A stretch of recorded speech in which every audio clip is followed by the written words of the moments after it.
Life moves awfully fast, doesn't it? Just finishing up a run out here while camping a couple of nights at Fish Eating Creek here in the middle of the state, a little bit past about LaBelle, Florida. This coming Sunday, we'll be talking about how we use our time, how we think about time. It's Communion Sunday, so there won't be a lot of time to talk about time. But we're going to talk a little bit about some of the ways that we waste time, and then what the Bible says about how to redeem or make the best use, or to walk carefully and use carefully the time that we have in this world. The Bible says that the days are evil, they're problematic.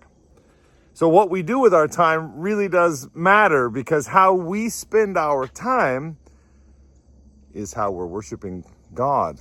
How we spend our time is how we're loving others. How we spend our time says a lot about what we think about the gift of life that God has given us. So I just finished up this run, and sometimes I think, to get a really good run in takes a lot of time.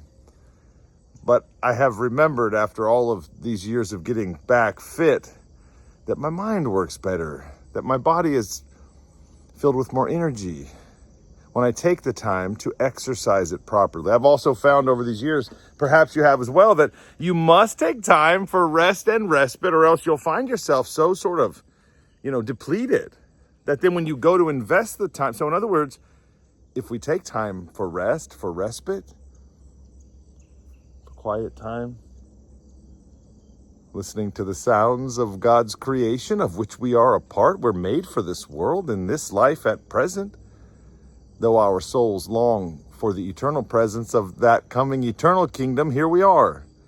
So we must exercise the body a bit. We must pray, take time. We have to recover. One of the ways we waste the most time is by constantly grinding and never taking a moment of respite, of recovery.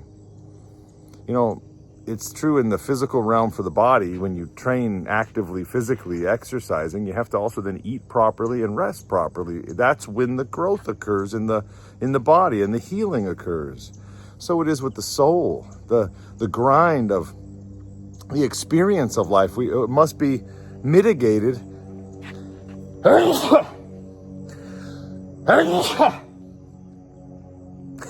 by times in nature to reconnect with God in simplicity, even if you're a little bit allergic to some stuff in the swamp.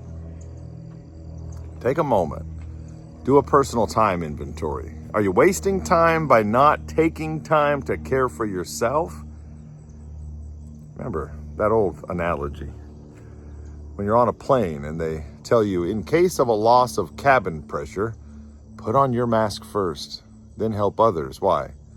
If we don't take care of ourselves, if we don't glorify God with our body, if we don't take time for healing and rejuvenation, if we don't actively invest into some self-maintenance of our body, our mind, and our spirit, then we won't be able to even do our best in helping others, glorifying God, or enjoying the gifts that God has put in our lives to enjoy. This coming Sunday, we're going to talk about how we use our time, and what better use of time than to step outside of the world for 59 minutes and 59 seconds, or however long it takes, for us together to discover the love of Christ, the wonder of salvation, and the beauty of fellowship in the body. Hey, God bless you today. Get out in nature, even if it makes you sneeze occasionally. God bless you.